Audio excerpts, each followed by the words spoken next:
আমাদের আজকের গল্পটা কুয়ান দো হুনের, একজন ঠান্ডা মাথার এলিট সিক্রেট এজেন্ট। এক সেকেন্ডে সে যে কোনো টার্গেটকে নিঃশব্দে শেষ করে দিতে পারে। মিশনে সে যতটা নিষ্ঠুর, স্ত্রীর সামনে সে ততটাই লাজুক। আর ঘরের ভেতরে সে এমন একজন স্বামী যে শুধু ভালোবাসা হারানোর ভয়ে সবকিছু সহ্য করে। কিন্তু সমস্যা একটাই, বাড়ির দরজা পেরোলেই এই মানুষটা একেবারে বদলে যায়। অথচ প্রিয়তমা স্ত্রীর মুখে একটু হাসি ফোটানোর জন্য সে কি না করে। একদিন তো শার্ট খুলে পুরো সোসাইটির মানুষের সামনে অদ্ভুত সব মার্শাল আর্ট দেখাতে শুরু করে। স্ত্রীর প্রতি এমন ভালোবাসা ও পাগলামি সোসাইটির বাকি মহিলাদের বেশ অবাক করে। কিন্তু তার স্ত্রীর এই হাসির আড়ালে একটা দীর্ঘশ্বাস লুকিয়ে আছে। তাদের 10 বছরের সংসার, অথচ মেয়ের প্রথম জন্মদিন থেকে শুরু করে সংসারের কোনো বিশেষ দিনেও দোহনকে খুঁজে পাওয়া যায় না। আর আজও তার ব্যতিক্রম হলো না। এজেন্সি আজ তাকে কয়েকজন মাদক ব্যবসায়ীদের গ্রেফতারের দায়িত্ব দিয়েছে। দোহন খুব সহজেই সবাইকে কাবু করে ফেলে। কিন্তু মিশন শেষে সে যখন তার গায়ের ধুলো ঝাড়ছে, ঠিক তখনই তার মনে পড়ে আজ তো তাদের 10ম বিবাহবার্ষিকী। হতভম্ব হয়ে সে তার মেয়েকে ফোন করে। সে বলে আজ তার মা ভীষণ ক্ষিপ্ত। প্রতিবারের মতো এবারও বাবা তাদের বিবাহবার্ষিকী ভুলে গেছে, তাই মা একাই থাইল্যান্ডে ঘুরতে এসেছে। এই কথা শুনে দোহন বেশ আতঙ্কিত হয়ে পড়ে। তবুও নিজেকে সামলে সে এয়ারপোর্টে ছুটে যায়। কিন্তু ইউরা তাকে একেবারে পাত্তা দেয় না। সে তার বসের সাথে দেখা করতে চায়। সে জানতে চায় কেন তার বস তাদের বিশেষ দিনগুলোতে দোহনকে এত ব্যস্ত রাখে। দোহন তাকে বলে ডিরেক্টর এখন বিজনেস ট্রিপে দেশের বাইরে আছে, তাই এখন চাইলেও তার সাথে দেখা করা যাবে না। এই কথা শুনতেই ইউরা বেশ রেগে যায় এবং তাকে গাড়ি থেকে নামিয়ে দেয়। হতাশ দোহন অনেকভাবে ইউরার মান ভাঙানোর চেষ্টা করে, কিন্তু প্রতিবারই ইউরা তাকে উপেক্ষা করে চলে যায়। এভাবেই তাদের নীরব যুদ্ধ চলতে থাকে। ঠিক তখনই তাদের ফোনে একটি নোটিফিকেশন আসে। দুজনেই বেশ অস্বস্তিতে পড়ে যায়, কিন্তু দোহন এই সুযোগটা হারাতে চায় না, কারণ তাদের মধ্যে একটা মিষ্টি চুক্তি আছে। মাসের এই বিশেষ দিনগুলোতে তারা একান্তে সময় কাটাবে, ভালোবাসার উষ্ণতায় নতুন প্রাণের স্বপ্ন বুনবে, আর এক গ্লাস রেড ওয়াইন দিয়ে নিজেদের একান্ত মুহূর্তটা উদযাপন করবে। সেই স্মৃতি মনে পড়তেই ইউরার মন একটু নরম হয়, কিন্তু দোহনের মুখে বিজয়ীর হাসি দেখে সে আবারও বিরক্ত হয়ে যায়। দোহন তাকে একের পর এক মেসেজ পাঠাতে শুরু করে, কিন্তু ইউরা প্রতিবারই তাকে ইগনোর করে। কিন্তু দোহনের এত চেষ্টা দেখে ইউরার মন গলে যায় এবং সে দোহনকে ফোন করে বলে আজ সন্ধ্যায় সে যেন তাড়াতাড়ি বাড়ি ফিরে, আর আসার সময় ওয়াইনটা আনতে সে যেন ভুলে না যায়। দোহন বুঝে যায় ইউরা তাকে ক্ষমা করে দিয়েছে, তাই সে উত্তেজিত হয়ে বলে যাই হয়ে যাক আজ সে ঠিক সময়েই বাড়ি ফিরবে। কিন্তু পরের দৃশ্যে দেখা যায় দোহন একটি ট্রেনে উঠেছে। সে আবারও এক নির্মম এজেন্টের রূপ নিয়েছে। গন্তব্য একটি অ্যামিউজমেন্ট পার্ক, কিন্তু সেখানে গিয়ে সে তার টার্গেটের সাথে একটি বাচ্চা মেয়েকে দেখতে পায়। তাই সে কারো অনুমতি ছাড়াই মিশনটি বাতিল করে দেয়। এদিকে আজ রাতে তার মায়ের মৃত্যুবার্ষিকী, তাই বাড়িতে একটা স্মৃতি অনুষ্ঠানের আয়োজন করা হয়েছে। সবাই দোহনের জন্য অপেক্ষা করছে। তাই ইউরা দোহনকে ফোন করে, কিন্তু কোনো উত্তর নেই। সবাই ধরে নেয় আজও ডিরেক্টর হয়তো তাকে কাজে পাঠিয়েছে। অন্যদিকে দেখা যায় দোহন একটি বারে বসে আছে, তার গ্লাসে লিপস্টিকের দাগ, যা দেখে বোঝা যায় হয়তো কিছুক্ষণ আগেই এখানে সে কারো সাথে বসেছিল। এদিকে অনেক রাতে দোহন বাড়ি ফিরে আসে। সে জামা কাপড় চেঞ্জ করতে করতে অভিযোগ করে বলে তার ডিরেক্টর খুবই নির্দয়, এত গুরুত্বপূর্ণ দিনেও সে তাকে কাজে পাঠিয়েছে। কিন্তু ইউরা এবার আর কোনো অজুহাত শুনতে রাজি নয়। সে দোহনের ফোন থেকেই ডিরেক্টরকে মেসেজ পাঠায়, এখনই আমাদের বাড়িতে আসুন। এরপর শুরু হয় স্মরণ সভার অনুষ্ঠান।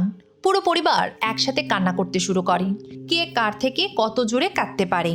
ঠিক তখনই ডোরবেল বেজে ওঠে। সবাই ভাবে হয়তো রাতের খাবারের ডেলিভারি এসেছে, কিন্তু দরজা খুলতেই সবাই দেখে বাইরে দাঁড়িয়ে আছে ডিরেক্টর। এতদিন সবাই যাকে একজন পুরুষ ভেবে গালি দিত, সে আসলে অসম্ভব রূপবতী এবং স্মার্ট একজন নারী। কেউ কল্পনাও করেনি তিনি এতটা মার্জিত। দোহন হতভম্ব হয়ে জিজ্ঞেস করে আপনি এখানে কেন? ডিরেক্টর শান্তভাবে বলেন তুমি তো আমাকে এখানে আসতে বললে, তাই না? ঠিক তখনই ডেলিভারি ম্যান আসে। ডিরেক্টর কিছু একটা অস্বাভাবিক বুঝে দরজা বন্ধ করে দেন। দেখা যায় ডেলিভারি ম্যান আসলে এক ছদ্মবেশী খুনি, যা ডিরেক্টরের সূক্ষ্ম দৃষ্টিতে ধরা পড়ে যায়। দুজনের মাঝে শুরু হয় এক ভয়ঙ্কর লড়াই, আর ঘরের ভেতরে সবাই দোহনকে জেরা করতে শুরু করে। তখনই ইউরা বলে, আসলে হুন নয়, সেই ডিরেক্টরকে ডেকেছি। এদিকে বাইরের পরিস্থিতি আরও ভয়ঙ্কর। ডিরেক্টর খুনিকে এক চুলো ছাড় দিতে রাজি নয়। লিফটের দরজা বন্ধ হতেই দৃশ্য পাল্টে যায়। যে নারীকে একটু আগেও সৌন্দর্য ও আভিজাত্যের প্রতীক মনে হচ্ছিল, কয়েক সেকেন্ডের মধ্যেই সে হয়ে ওঠে এক ভয়ঙ্কর যোদ্ধা। সিসিটিভি ক্যামেরাটা কৌশলে ঢেকে দিয়েই শুরু হয় এক নিস্তব্ধ রক্তক্ষয়ী লড়াই। এদিকে নিচে দাঁড়িয়ে দোহন হেডকোয়ার্টারে ফোন করে। ঠিক তখনই লিফটের দরজা খুলতেই সে অবাক হয়ে জিজ্ঞেস করে, এই খুনিকে সে এখানে কেন এনেছে? ডিরেক্টর শান্ত গলায় বলে, সে সব সামলে নেবে। এদিকে দোহনের ফিরতে দেরি হচ্ছে বলে তার বাবা ভীষণ রেগে যান। তিনি দোহনকে উপরে আসতে বলেন। ডিরেক্টরও তার পিছু পিছু উপরে যাওয়ার প্রস্তুতি নেন। তিনি বলেন, দোহনের এত চালাক স্ত্রীকে তিনি নিজ চোখে একবার দেখতে চান। এদিকে দোহন বাড়িতে পা রাখতেই শুরু হয় ধমক, কিন্তু ডিরেক্টরের শীতল এন্ট্রি, মার্জিত ব্যবহার মুহূর্তেই সবার মন জয় করে নেয়। তিনি সবার জন্য উপহারও নিয়ে এসেছেন, যা দেখে সবাই বেশ খুশি। কিন্তু ইউরার অস্বস্তি যেন ক্রমেই বাড়তে শুরু করে। সে এসবে মোটেও খুশি নয়। পরিবারের সবাই দোহনকে নিয়ে অভিযোগ করতে শুরু করে যে কিভাবে সে গুরুত্বপূর্ণ দিনেও কাজ নিয়ে ব্যস্ত থাকে। পরিস্থিতি একটু উল্টো দিকে যেতে দেখলে ডিরেক্টরও তার সেরা অস্ত্রটা বের করে, কান্না। এসবই আসলে আমার জন্য হয়েছে বলেই সে এমনভাবে কাঁদতে শুরু করে যে বাড়ির সবার মন গলে যায়। ইউরাও নিজেকে বিশ্বাস করতে পারছিল না, রাগে সে হাসবে না কাঁদবে। শেষ পর্যন্ত ডিরেক্টরের কাছে সবাই হেরে যায়। এক নিমিষেই তিনি যেন পুরো পরিবারকে নিজের বশে করে ফেলেন। তবে দোহনের মাথায় তখন অন্য চিন্তা। অনেকদিন পর সে তার স্ত্রীর সাথে একান্তে কিছুটা সময় কাটাতে চায়। তাই সে তার এক সহকর্মীকে ফোন করে ডিরেক্টরকে বাড়ি পৌঁছে দিতে বলে, কারণ সে এখন তার ফ্যামিলি বড় করার কথা ভাবছে। কিন্তু ভাগ্য খারাপ হলে যা হয়, রোম্যান্টিক একটা আবহাওয়া তৈরি হতেই যাচ্ছিল। ঠিক তখনই তাদের মেয়ে মিনি এসে বায়না ধরে আজ সে তাদের সাথেই ঘুমাবে। ব্যাস, এক নিমিষেই তাদের সমস্ত পরিকল্পনা ভেস্তে যায়। পরদিন সকালে দোহন তার স্ত্রীর কাছে একটি অ্যাপয়েন্টমেন্ট চায়, কিন্তু ইউরা এবার আর কোনো আগ্রহ দেখায় না। সে তাকে সোজা না করে দেয়। দোহনও অনেকটা নাছোড়বান্দার মতো ইউরাকে রাজি করানোর চেষ্টা করতে থাকে। এমনকি সবার সামনে সে তাকে প্রেমের কবিতা শোনাতে শুরু করে, আর ইশারা ইঙ্গিতে সে ইউরাকে রীতিমতো লজ্জায় ফেলে দেয়। আর অন্য কোনো উপায় না থাকায় ইউরা অসহায়ভাবে মাথা নাড়তে বাধ্য হয়। খুশি হয়ে দোহন তার কাজে চলে যায়, কিন্তু রাতের বিষয়টি মাথায় রেখে সে সব ব্যবস্থা পাকাপাকি করে ফেলে। ভাইকে বলে আজ রাতে মিনিকে নিজের কাছে রাখতে, আর নিজে চলে যায় ইউরার ক্যাফেতে। কোনো কথা না বলে সব কাজ গুছিয়ে তাকে বাড়িতে নিয়ে আসে। অতি আনন্দে সে ইউরাকে কোলে তোলে ঘরের ভেতরে ঢুকে, কিন্তু ড্রয়িং রুমে পা রাখতেই সে থমকে যায়। পুরো পরিবার সোফায় বসে ফুটবল খেলা দেখছে, কারণ বাবার বাড়িতে নাকি পানি নেই, টিভিও নষ্ট, তাই আজ সবাই একসাথে খেলা দেখবে। উপর থেকে মিনিও জেদ ধরে সবাই আজ মেঝেতে একসাথে ঘুমাবো। বেচারা দোহনের স্বপ্ন সেখানেই ধূলিসাৎ হয়ে যায়। তবুও সে হাল ছাড়ে না।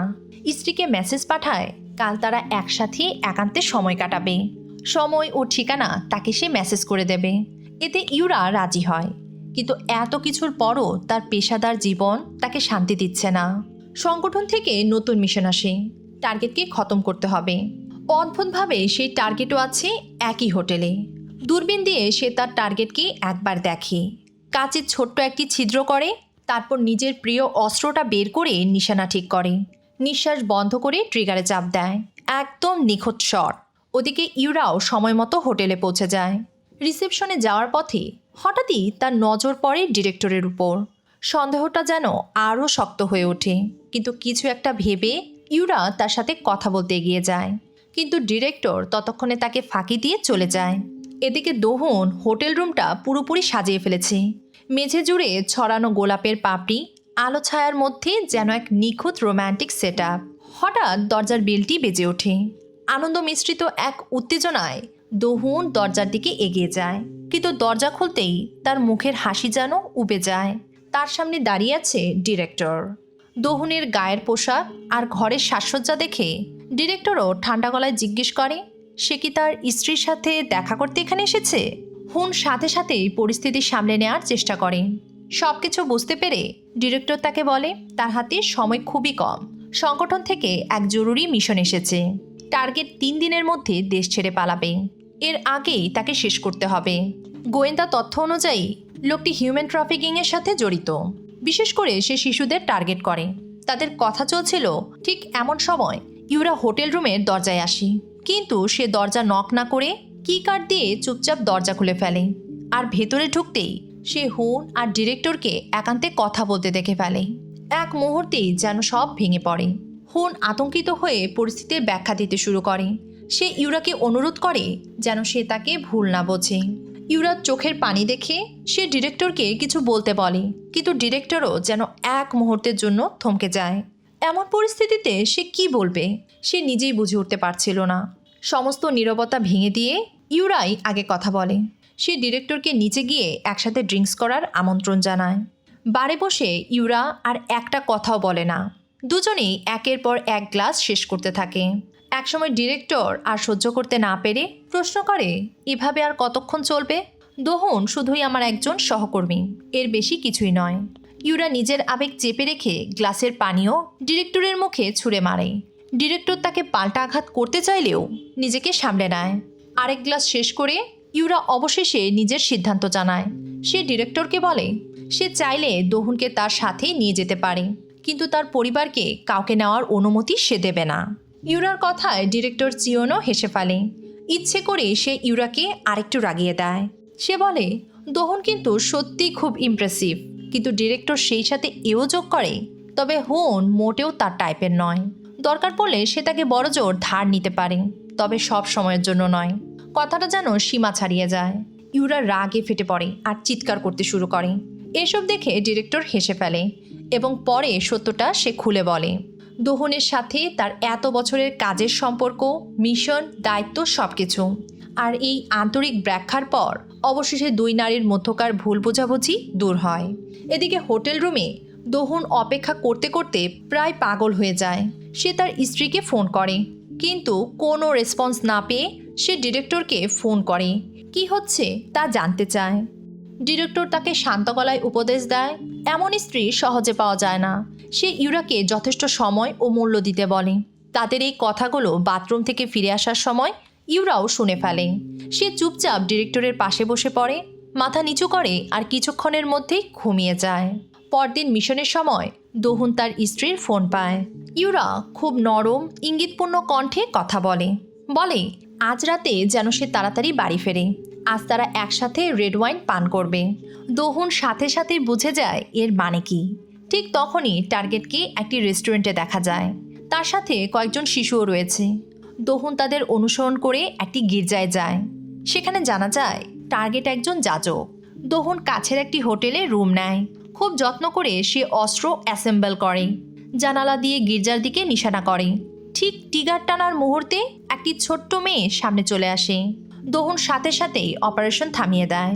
সে চায় না কোনো শিশু এমন রক্তাক্ত দৃশ্য দেখুক। মেয়েটি চলে যাওয়ার পর সে আবারও তার নিশানা ঠিক করে।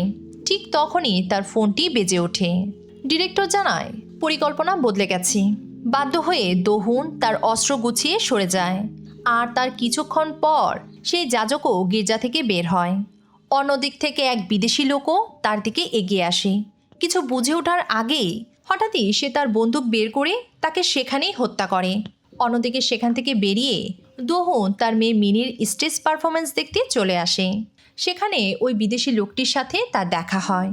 অনেক দিন পর বিদেশি বন্ধুর দেখা পেয়ে হুন তাকে নিজের বাড়িতে আমন্ত্রণ জানায়। এদিকে ডিরেক্টর তাকে ফোন করে জানায় খুনির একটি ছবি পাওয়া গেছে। ছবি দেখে দোহন একেবারে স্তব্ধ। খুনি আর কেউ নয়, তারই এই পুরনো বন্ধু। যে মানুষটাকে সে বছরের পর বছর ধরে চিনে এসেছে, সে যে আসলে একজন খুনি এই সত্য সে বিশ্বাস করতে পারছে না। প্রথমে হুন তার বন্ধুর পরিচয় ফাঁস করে না। এদিকে পরদিন ডিরেক্টর খুনির সব তথ্য জোগাড় করে ব্যাকআপ টিম পাঠায়। সে সময় খুনি একটি পার্কে ঘুরতে এসেছিল। তার কাছে দোহনের একটি ফোন আসে। সে কলটি ধরে, কিন্তু কিছু বলার আগেই একটি গুলি সোজা তার গলা ভেদ করে বেরিয়ে যায়। এদিকে দেখা যায় দূরের একটি উঁচু ভবনের ছাদে দাঁড়িয়ে থাকা এক নারী ধীরে ধীরে তার স্নাইপার রাইফেল নামিয়ে রাখে। পরের মুহূর্তেই বোঝা যায় এই নারী আর কেউ নয়, দোহুনের স্ত্রী কাং ইউরা। বাইরে থেকে দেখলে ইউরা একজন শান্ত স্নেহশীল মা। স্বামী, সন্তান, পরিবার, সংসার সবকিছুতেই সে নিখুঁত। কিন্তু এই মুখোশের আড়ালে লুকিয়ে আছে এক ভয়ঙ্কর সত্য। এই ইউরা আসলে ঠান্ডা মাথার এক নির্মম ঘাতক। একটি বিশেষ বুলেট মুহূর্তের মধ্যেই ডুহুনের পুরনো বন্ধুর জীবন শেষ করে দেয়। কাজ শেষ হতেই ইউরা খুব স্বাভাবিকভাবেই নিচে নেমে আসে। সরাসরি সুপারমার্কেটে যায় রাতের খাবারের জিনিস কিনতে। তার আচরণে একটুও কোনো অস্বাভাবিকতা নেই, মনে হচ্ছে যেন কিছুই ঘটেনি। আর কয়েক মিনিটের মধ্যেই সে আবারও ফিরে যায় নিখুঁত এক গৃহবধূর ভূমিকায়। কিন্তু এই হত্যার পেছনে ছিল একটি পুরনো স্মৃতি। এর আগে যে যখন তাদের বাড়িতে এসেছিল, সে তাকে একটি টেবিল ল্যাম্প উপহার দিয়েছিল। ল্যাম্পটি জ্বালাতেই ভেসে ওঠে একটি লেখা, যা ইউরার শৈশবের এক অন্ধকার অধ্যায়কে আবারও জাগিয়ে তোলে। এরপর ইউরা হঠাৎ জের শরীরে একটি বিশেষ প্রতীক দেখতে পায়। সে সাথে সাথেই চিনে ফেলে ওটা ওয়ারিয়র সংগঠনের চিহ্ন। মুহূর্তেই ইউরার চোখ একেবারে ঠান্ডা হয়ে আসে। সে সিদ্ধান্ত নেয় যেই তার পরিবারকে হুমকি দেবে, সে তাকে বাঁচতে দেবে না। এদিকে ডিরেক্টরও ঘটনাস্থলে এসে যে লাশ পরীক্ষা করে। তার গলায় বুলেটের ক্ষত দেখেই সে বুঝে যায় এটা কোনো সাধারণ হত্যাকাণ্ড নয়, এটা কোনো শীর্ষ স্তরের ঘাতকের কাজ। দোহন তার কাছে জানতে চায় আসলে কে তার বন্ধুকে মেরেছে, কিন্তু ডিরেক্টর তাকে কিছুই বলতে চায় না, বরং সে তাকে এই ঘটনা থেকে দূরে থাকার পরামর্শ দেয়। গলার ক্ষতটি দেখে দোহনও বুঝে যায় খুনি একজন নিখুঁত পেশাদার। সে যে সম্পর্কিত বিস্তারিত তথ্যের জন্য গোয়েন্দা বিভাগে যোগাযোগ করে, কিন্তু পরদিন সে যে তথ্য পায় তা একেবারেই অপ্রত্যাশিত। ফাইলটা যেন ইচ্ছে করে বদলে দিয়ে তাকে একটি নতুন মিশনের দায়িত্ব দেওয়া হয়েছে। কিছুই বুঝতে না পেরে দোহন গোয়েন্দা বিভাগের সদর দপ্তরে যায়। দায়িত্বরত অফিসারকে প্রশ্ন করলে সে বলে সে শুধু আদেশ মেনেই কাজ করছে, কিন্তু দোহন স্পষ্ট অনুভব করতে পারছে এর পেছনে ডিরেক্টরের হাত আছে। তবুও একজন পেশাদার এজেন্ট হিসাবে সে আগে তার বর্তমান মিশনটি শেষ করার সিদ্ধান্ত নেয়। কয়েকদিনের নজরদারির পর দোহন আবিষ্কার করে টার্গেট একজন আইনজীবী। প্রতিদিন সে বাসে চড়ে এবং সবসময় লাস্ট স্টপেজে নামে। দোহন একটি উপযুক্ত স্নাইপিং পয়েন্ট খুঁজতে শুরু করে। এর মাঝে সে ইউরাকে ফোন করে জানায় আজ তার দেরি হবে, সে যেন ডিনারের জন্য তার অপেক্ষা না করে। কিন্তু কাকতালীয়ভাবে ইউরারও আজ বাসায় ফিরতে দেরি হয়ে গেছে। কিছু কাজ তখনও বাকি। এদিকে ডিরেক্টর সেই হোটেলে আসে যে রুমে যে ভাড়া ছিল। গোয়েন্দার রিপোর্ট অনুযায়ী ওয়ারিয়র সংগঠনের ঘাতকেরা সবসময় একটি ব্যাকআপ ফোন রাখে, কিন্তু শত খোঁজার পরও সেই ফোন কোথাও খুঁজে পাওয়া যায় না। অন্যদিকে সিসিটিভি ফুটেজ বিশ্লেষণ করে একজন সন্দেহভাজন ব্যক্তিকে দেখা যায়, আর তখনই বোঝা যায় কিছুক্ষণ আগে ইউরা সেখানে এসে ফোনটি নিয়ে গেছে। ডিরেক্টর আরও লক্ষ্য করে রুমে থাকা সেফটি লকারটিও ভাঙা হয়েছে। সে সাথে সাথেই বুঝে যায় এটা নিশ্চয়ই দোহনের কাজ। সে ইউরাকে ফোন করে এবং জানায় এক কাপ চা খাওয়ার জন্য সে তার বাড়িতে আসতে চায়। অন্যদিকে দোহন নিজের মিশন কমপ্লিট করতে তার স্নাইপারটি অ্যাসেম্বল করছিল। টার্গেট সামনে আসতেই সে তার নিশানা ঠিক করে, কিন্তু আইনজীবী মনে হয় কিছু একটা আঁচ করতে পারে। দোহন গুলি চালায়। বুলেট কাঁচ ভেঙে টার্গেটকে আঘাত করে, কিন্তু দোহন বুঝতে পারে কিছু একটা যেন ঠিক নেই। সে কাছে গিয়ে নিশ্চিত হতে চাইলে দুজনের মধ্যে ভয়ঙ্কর ধস্তাধস্তি শুরু হয়। আইনজীবী হঠাৎ ছুরি বের করে এবং দোহনের পেটে আঘাত করে পালিয়ে যায়। একই সময়ে ডিরেক্টর ইউরার বাড়ির দরজায় এসে দাঁড়ায়। সে দরজা খুলতেই যাবে, ঠিক তখনই ইউরার ফোনটি বেজে ওঠে। তাদের মেয়ে মিনি ফোনটি রিসিভ করে। ফোনটি কানে নিয়ে ইউরা বুঝতে পারে ওপাশ থেকে কেউ যেন তার নাম ধরে ডাকছে। এদিকে বাইরে এতক্ষণ দাঁড়িয়ে থেকে ডিরেক্টরের সন্দেহ হতে শুরু করে। ঠিক সেই মুহূর্তেই তার কাছে খবর আসে দোহনের মিশন ব্যর্থ হয়েছে। খবর পেয়ে সে ঘটনাস্থলে ছুটে যায়। এদিকে ইউরা দ্রুত বাড়ির সমস্ত লাইট বন্ধ করে পর্দা টেনে দেয়। ঘরে থাকা ছুরিগুলো সামনে সাজিয়ে রাখে এবং সম্ভাব্য লড়াইয়ের জন্য নিজেকে প্রস্তুত করতে শুরু করে। অন্যদিকে ডিরেক্টর দোহনের ক্ষতস্থানে চিকিৎসা করছিল। হুন তার কাছে জানতে চায় যে আসলে কে ছিল। ডিরেক্টর তার এই প্রশ্ন এড়িয়ে যায়।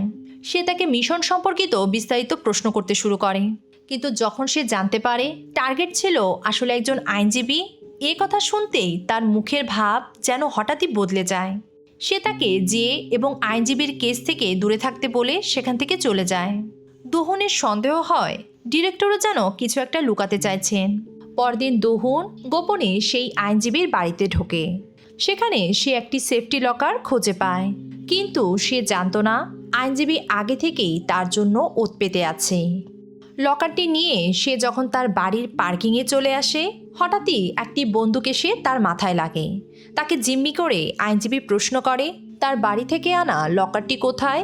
কথার ছলে দোহন তার মনোযোগ সরিয়ে হঠাৎ তাকে আক্রমণ করে কাবু করে ফেলে। এদিকে পার্কিং এরিয়ার বাইরে দাঁড়িয়ে দোহনের পুরো পরিবার অপেক্ষা করতে থাকে, কারণ তারা সবাই একসাথে তার বাবার জন্মদিন উদযাপন করতে যাচ্ছিল।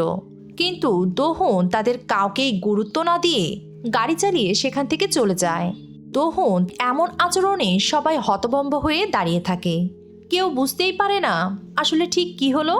দোহন আইনজীবীকে এক নির্জন জায়গায় নিয়ে গিয়ে বেঁধে ফেলে। শুরু হয় জেরা। কঠোর জিজ্ঞাসাবাদের পর আইনজীবী লকারটির পাসওয়ার্ড বলে দেয়। তবে লকারটি খুলে দোহন যা দেখে সে বিশ্বাসই করতে পারে না।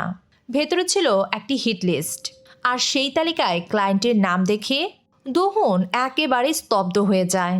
কারণ সব খুনের পেছনে মূল নির্দেশদাতা আসলে ডিরেক্টর ও নিজেই। আরও জেরা করলে আইনজীবী স্বীকার করে ডিরেক্টর ও যাকে মারতে চেয়েছিল তার নাম শিওমা।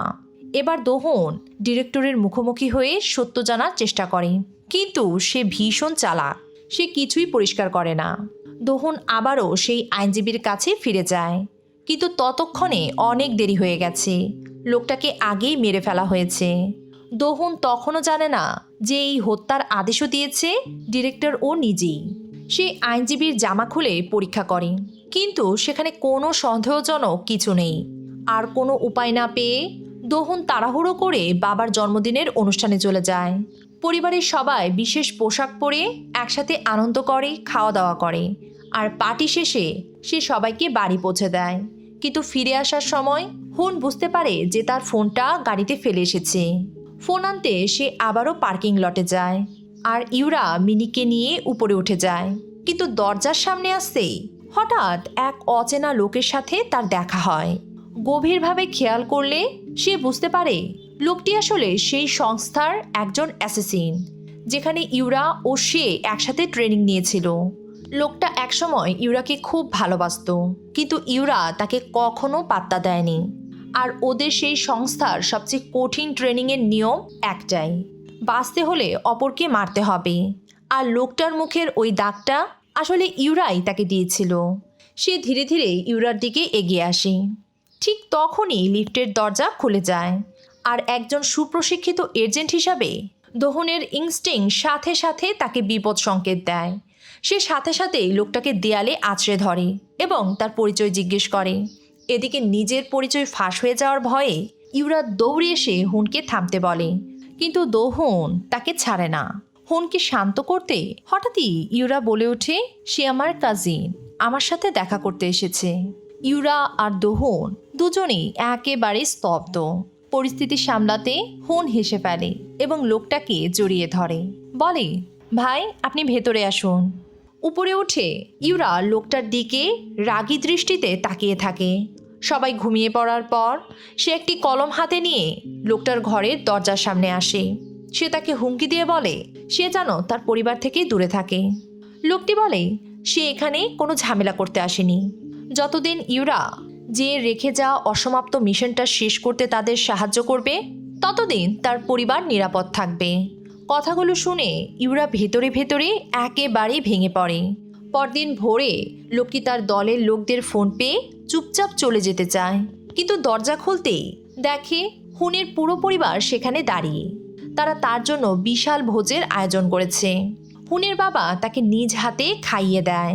পরিবারের সবাই তাকে একেবারেই আপন করে নেয়। এই উষ্ণতা তাকে হতবাক করে দেয়। সবাই তাকে টেনে নিয়ে কিমচি বানাতে বসায়।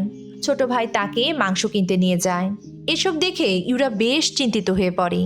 সেও তাদের সাথে যেতে চায়। এসবের মাঝেই এক বৃদ্ধা মহিলা তার হাত কেটে ফেলেন। আসলে এই মহিলা হচ্ছে দোহনের বাবার নতুন গার্লফ্রেন্ড। তাই ইউরাকে থেকে গিয়ে তাকে সাহায্য করতে হয়। ভেতরে ভেতরে সে ভীষণ অস্থির হয়ে পড়ে। এদিকে মাংস কেনা শেষ হলে ছোট ভাইয়ের কাছে জরুরি এক ফোন আসে। তাকে চলে যেতে হয়। তবে যাওয়ার আগে সেই লোকটাকে ইউরার বাসার পাসওয়ার্ডটা বলে দেয়। ফিরে এসে লোকটি দেখে ঘর একেবারেই ফাঁকা। সে মাংস ফ্রিজে রাখে, অ্যাপ্রন ও গ্লাভস পরে আবারও কিমচি বানাতে শুরু করে। যেন এক মুহূর্তের জন্য সে ভুলেই যায় সে কেন এখানে এসেছে। হঠাৎই তার মনে পড়ে সে তো এখন তাদের সংগঠনের দলনেতা। সন্ধ্যায় ইউরা বাড়ি ফিরে দেখে তার স্বামী ও মেয়ে এখনও ফেরেনি।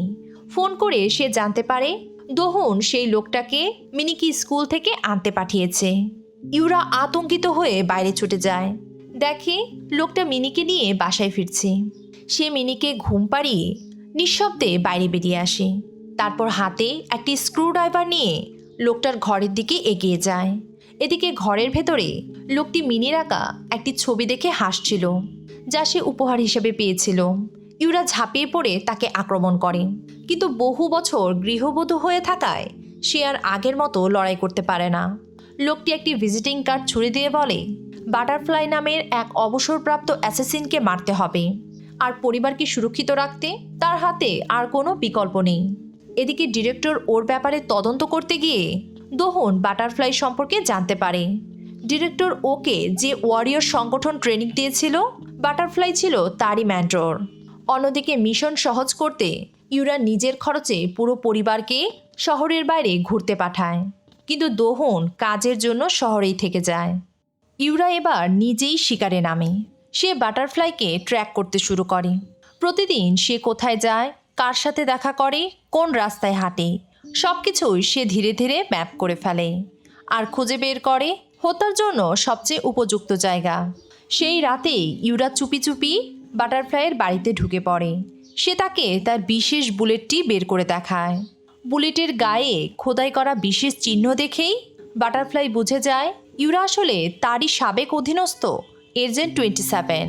ইউরা তাকে জানায় যদি সে আজ রাতের মধ্যেই এই শহর না ছাড়ে তাহলে আগামীকাল তাকে মরতে হবে, কিন্তু বাটারফ্লাই রাজি হয় না। সে বলে সে তার পরিবার ছেড়ে কোথাও যেতে পারবে না। এ কথায় ইউরার ভেতরটা কেঁপে ওঠে। সেই রাতে সে ঘুমাতে পারে না।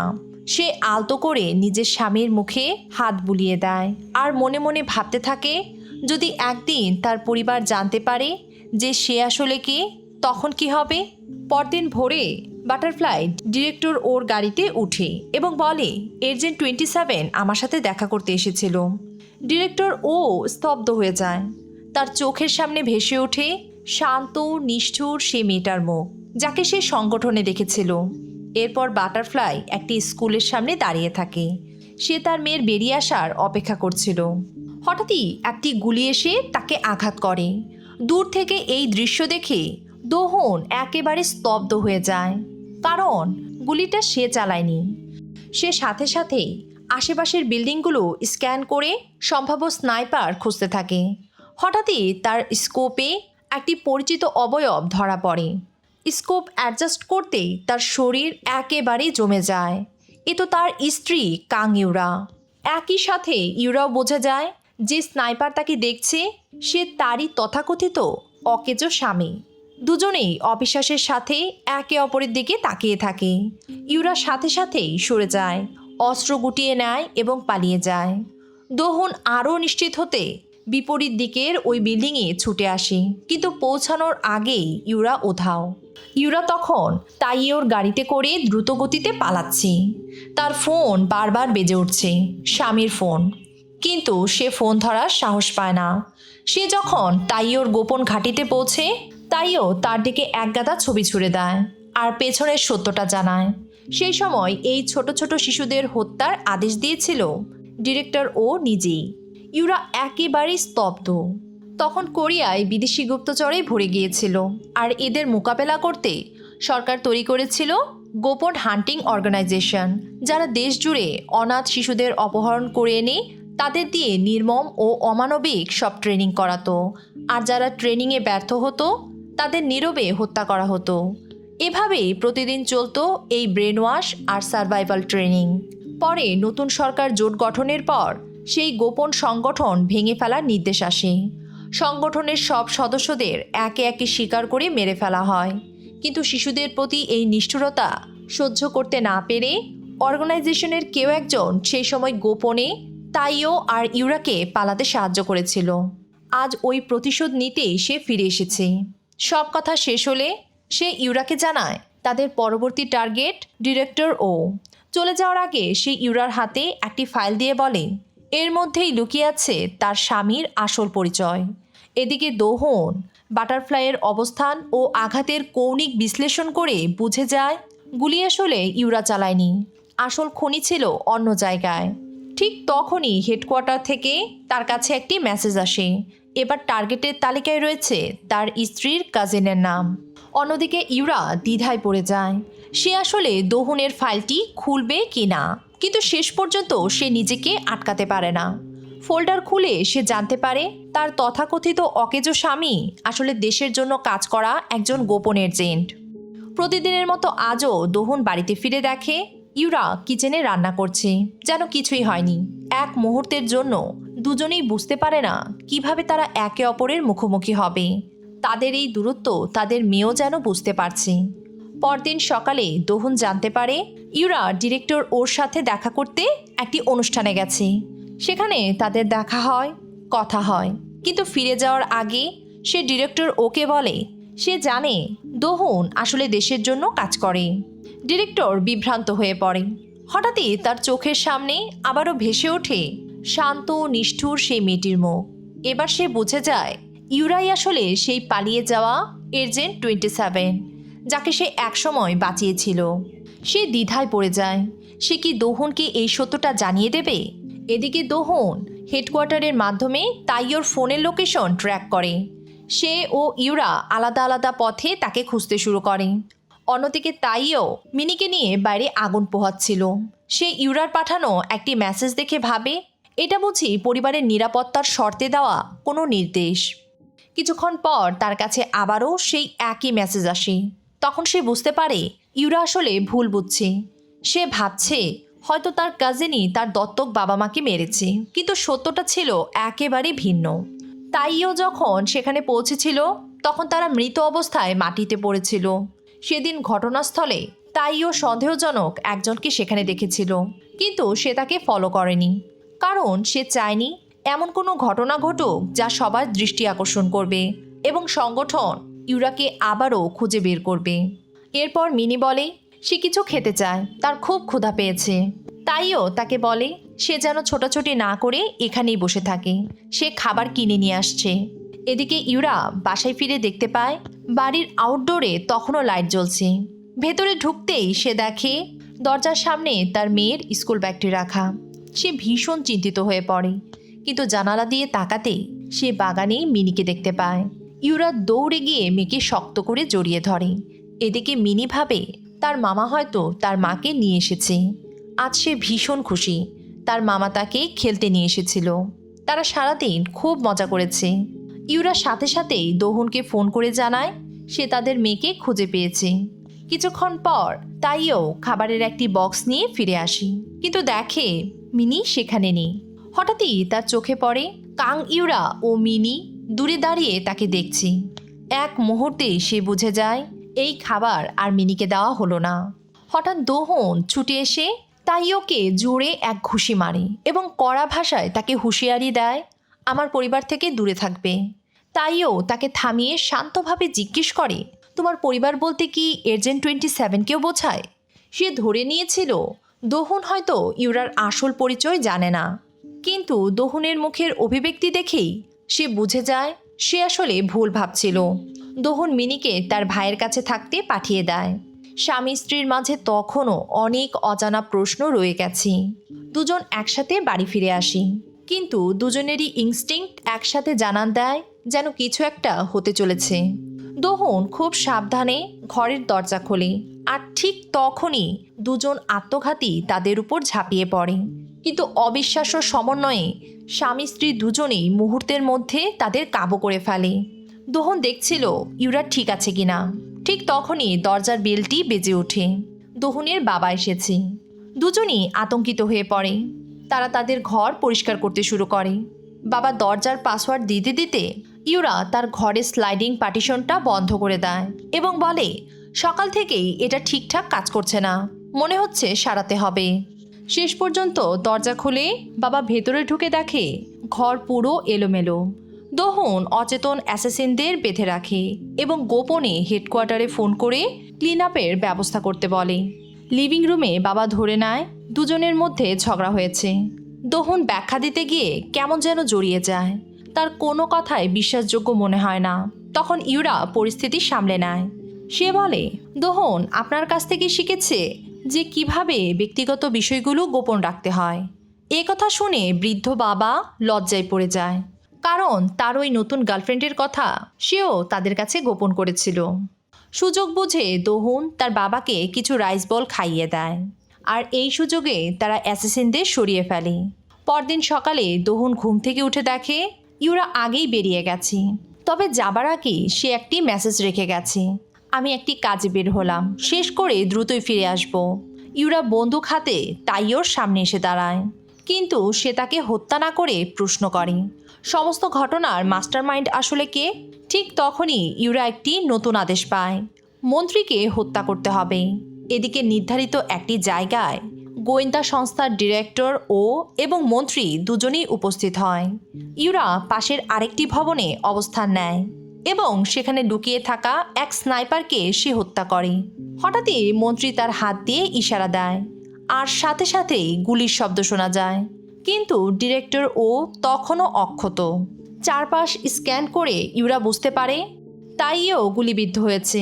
মন্ত্রী আবারও সংকেত দেয়, কিন্তু ডিরেক্টর তখনও নিরাপদ। মন্ত্রীর মুখ কালো হয়ে যায়, কারণ ইউরা একটু আগেই সেই স্নাইপারকে হত্যা করেছে। রাগে মন্ত্রী নিজেই তার বন্দুক বের করে ডিরেক্টর দিকে একের পর এক গুলি ছুড়তে শুরু করে। ইউরাও সাথে সাথে পাল্টা গুলি চালায়, কিন্তু মন্ত্রী পালিয়ে যায়। ভাগ্যক্রমে ডিরেক্টর বুলেট প্রুফ জ্যাকেট পরা ছিল, শুধু তার হাতে সামান্য আঘাত লাগে। ইউরা তাকে বাড়ি পৌঁছে দেয় এবং তার শুশ্রূষা করে। অন্যদিকে তাইও নিজের ক্ষত নিজেই সামলাচ্ছিল। ঠিক তখনই সেখানে এক ডাক্তার আসে। সে এসে তাকে জানায় সংগঠন তাকে পরিত্যাগ করেছে। এই বলে ডাক্তার যখন তাকে গুলি করতে যাচ্ছিল, ঠিক তখনই দোহন সেখানে হাজির হয়।